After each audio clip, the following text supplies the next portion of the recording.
E a hora que eu peguei, conseguimos, aí o André negociou, que demonstraram os números para a gente, e eu peguei a cópia disso, levei, mandei imprimir. Sábado falei para a mulher, eu falei, sai com as crianças que hoje eu vou pensar em Corinthians. Daí eu peguei o balancete do Corinthians, comecei a olhar 2004, 2005 e 2006. Isso era umas 8 horas, depois do café da manhã. E falando com vocês, até emociona isso. Deu 10 horas, comecei a chorar, cara. Tinha acabado com o Corinthians em 2 anos. Comecei a escrever. Meu filho chegou, eu falei, Adriano, você sempre ouviu te contando que da carta que eu fiz quando eu vi no céu do Corinthians. Isso aqui vai tirar do alívio do Corinthians. E ele era adolescente, mostramos números, aí no dia seguinte falei para o Andrés, vamos conversar. Daí a gente foi lá e o Corinthians tinha ido de 0 de dívida em 2004 para 100 milhões em 2006, faturando com 56 milhões por ano.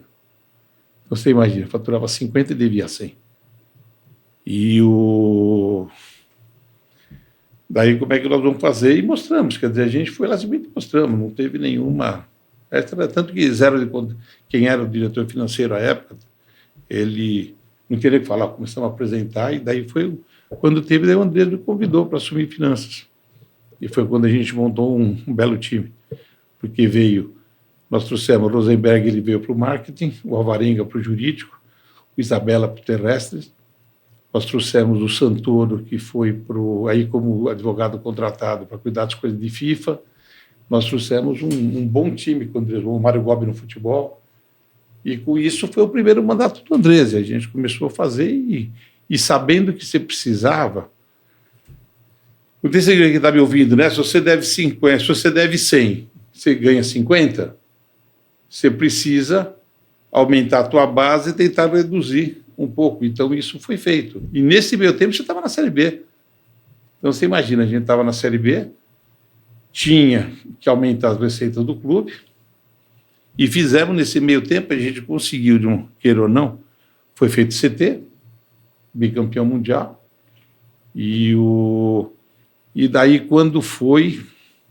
Daí teve 2012, né? Nós fomos campeões. E daí, era o Mário Gobi presidente. Era o Mário Gobi. E vai ter sido campeão invicto da Libertadores. Mas nós tivemos aí uma coisa porque como é que foi? Você deve, né? Você tem que pagar. Então tinha aquelas coisas, por exemplo, tinha imposto atrasado, tinha um monte de coisa. Então era o único. Dívida trabalhista, se bobear, tinha muito? Trabalhista pouco, porque quando nós entramos naquela época, a gente acabou com o direito de imagem. Não o direito de imagem, o direito de imagem para você não pagar imposto. Esse acabou. Só tinha quando tinha direito de imagem mesmo. Então não tinha essa história não para economizar salário, né? Então o trabalhista não tinha muita não. Tinha mais, era imposto mesmo, né? Mas daí qual foi a estratégia? Cresceu receita, daí você consegue pagar o que você deve. Tanto que nós fizemos, a partir do início de 2012, o Corinthians começou a pagar todos os seus impostos em dia, e nós começamos o parcelamento do passado. E daí, no final de 13, nós fechamos a negociação com a Procuradoria da Receita Federal. Não era Profut ainda, Profut veio depois, né? Mas nós fizemos em paralelo. Em paralelo, a gente estava jogando o Profut, eu rodei o Brasil, junto com o Bandeira do Flamengo, com o Wilson do Curitiba, né? Atrás da questão do Profut. E, em paralelo, negociando com isso. Daí a gente conseguiu fazer o parcelamento da dívida anterior, conseguimos estar pagando em dia, e até que nós ganhamos um título. E daí, no jantar do título, imagina, tinha acabado de renovar com a Globo, de renovar com a Nike. Sabe quando você está em posto de dia, que você está com a vida tranquila? Você está falando com o diretor de finanças, né? Você está com a vida tranquila, mesa redonda, Mário Gobi, o Eli, que era o nosso secretário, a secretária não, o vice, estava o Eli, eu, a taça que nós ganhamos 1 hora antes, o Sérgio Alvarenga e o Mário Gobi vira para mim e fala, comprei o Pato, 40 milhões. Falando com o diretor de finanças. Não te avisou? Não. Daí uma vez o Renato Augusto e Gil juntos, ou seja, tudo que a gente tinha de colchão para pôr a vida em ordem acabou gastando, mas... Desculpa, Rascão. E aí vocês estavam comemorando o título, Uma hora antes, a taça do meu lado. a taça do Mundial? Mundial, quando veio a conversa, a informação do Pato. Do Pato, porque o Corinthians ele tem um. Não sei se E aquilo, quando você viu, você falou assim: não é possível. Porque não, a vida estava em ordem, você imagina. Já tinha negociado o passado e, ao mesmo tempo, a gente estava negociando o Profut, né? Daí, negociamos passado, já estava pagando em dia quase o ano de 2012 inteiro, acho que desde fevereiro, já para pagar tudo em dia. Então, você está com a tua vida, tinha renovado o contrato, tem dinheiro de luva, agora vai, né? Mas daí o futebol também é paixão, uma mistura de paixão com razão, né? É que o pessoal tem mania. Você falou agora há pouco, você fala que todo mundo, o cara é ladrão, não sei o quê. Mas no Corinthians é fácil entender o Corinthians. Na maternidade nasceram 2 crianças, um menino e uma menina.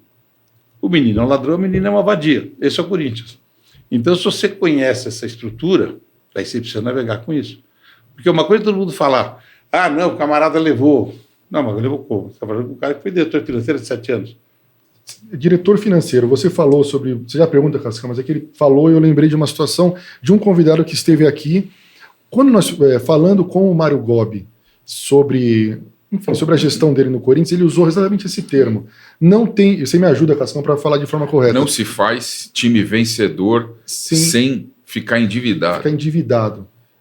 E você acha que queria que você comentasse isso que o Mário Gobi falou e também a tua experiência ali com ele naquele momento, que talvez tenha sido um divisor de águas. Aí é uma coisa um pouquinho média. Vamos pegar então do começo. Vai. Série B, você devia 100, faturava 50. E eu fiquei sabendo que o Barcelona tinha passado numa situação igualzinha. E o Barcelona não tinha patrocinador, estava escrito Unicef. Ele estava numa situação muito boa. Mesmo esqueminha, né? Se não me engano, o Barcelona não permitia patrocínio na camisa. Não tinha, era a Unicef que tinha. Daí eu falei pro Andrés, Andrés, eu vou para Barcelona. Vou conhecer o que esses caras fizeram. Eu tinha acabado para a Série B. Daí, coitada a Verinha, né? Falei, Verinha, minha mulher. Verinha, você não sabe, mas você vai para Barcelona. Aí eu comprei os tickets. Não, sem Corinthians não pagando nada, né? Eu mesmo comprei a viagem inteirinha. A gente foi lá e eu fui falar com o meu par de lá, era o Soriano. O Laporta era o presidente. E o Soriano, que hoje é o CEO do City e também do Bahia, né? E ele era o meu par do Barcelona. E daí ele começou a falar.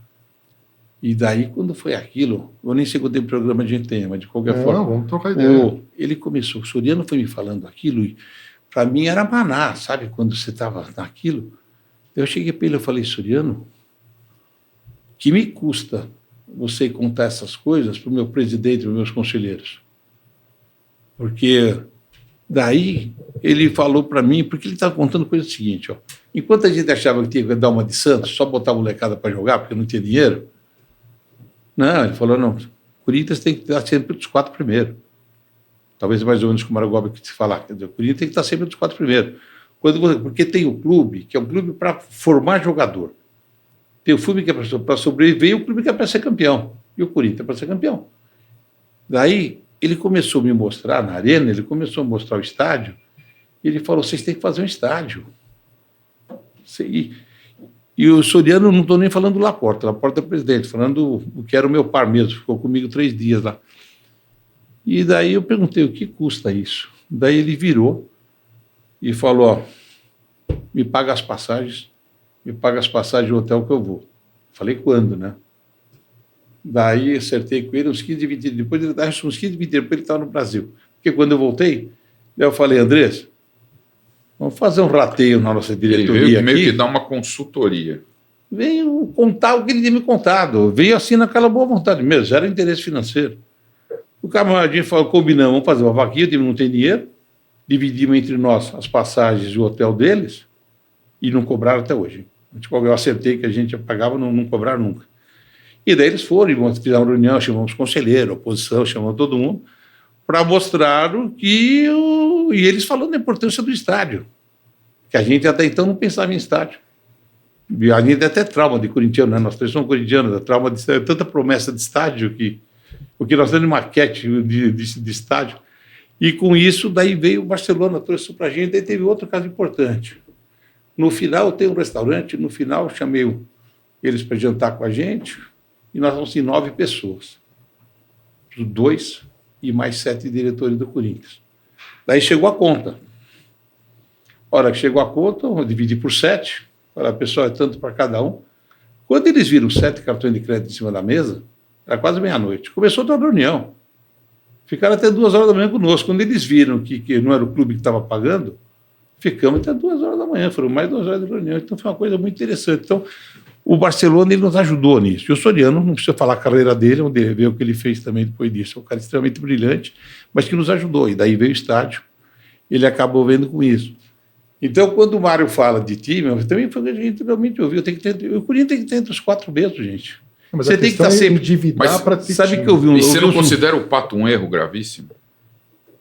Eu não costumo falar do que eu não entendo, né? Então deixa eu falar do que eu entendo. Não, né? do financeiro eu estou falando. Não, eu não entendo de futebol, né? Estou falando do Você financeiro. precisa ter o cuidado de... A informação que o Mário passou foi que o técnico validou. O técnico pediu e validou.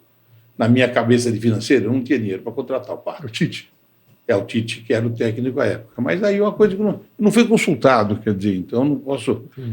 O diretor financeiro não tem que ser consultado? Ah, deve. Eu tenho 2 coisas só que eu gostaria realmente de mudar no Estatuto do Corinthians. Uma é que você entrou, você pega a tua declaração de imposto de renda, grampeia no envelope e deixa no fiduciário qualquer. Saiu, você pega a declaração de imposto de renda, grampeia no envelope e deixa no fiduciário. Se acontecer qualquer dúvida depois, se abre os 2 envelopes. Se não apareceu, não se abre o envelope. E custa por isso no Estatuto. Quer ter outra história? Por que não se faz isso? Mas você acha que algum dos presidentes recentes escapa disso aí? Não, eu não vou nem entrar nesse juízo. Mas É que eu estou falando que tem que ter. Por exemplo... Tem que ter, lógico que tem que ter. Não, você imagina, você pegar um cheque especial de R$1.000, acho que hoje não se fala mais cheque especial, né? Mas de qualquer forma, de R$1.000 no banco, o presidente assina com o diretor financeiro. Para comprar o Pato, assina sozinho. Se quiser comprar o Cristiano Ronaldo, assina sozinho, está errado. Lógico. Você, para contratar, você tem que ter o diretor de futebol, o diretor jurídico, o diretor financeiro e o presidente. É o presidente que decide, mas tem que ser uma forma de dividir a responsabilidade. O estatuto está errado. E ninguém fala em mudar isso no estatuto. Deveria mudar.